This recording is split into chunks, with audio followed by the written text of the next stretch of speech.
அஹோய்! இன்னைக்கு மெக்லோஃபோட கேசலோட ஹிஸ்ட்ரி பத்தி பார்க்கலாம்.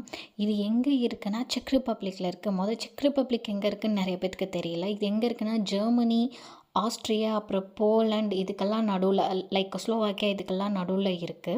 இதில வந்து மெயினா வந்து பல ரீஜியன் இருக்கு. அதில நாங்க இருக்கிறது வந்து சவுத் மொரிவியன் ரீஜியன். அந்த சவுத் மொரிவியன் ரீஜியன்ல இருக்கிற மிக்லோஃப்ன்ற டவுன்ல தான் நாங்க இருக்கோம். அங்க தான் இந்த கேசல் இருக்கு. இந்த கேசல் வந்து 13th செஞ்சுரியில கட்டியிருக்காங்க. ரொம்ப பழமையான கேசல். கல்லால தான் கட்டியிருக்காங்க. இது வந்து ஒயினுக்குன்னே ஸ்பெஷலான ஊர். அதனால தான் வந்து இங்கே இயர்லி ஒன்ஸ் ஒயின் ஃபெஸ்டிவல் அந்த மாதிரிலாம் நடக்கும்.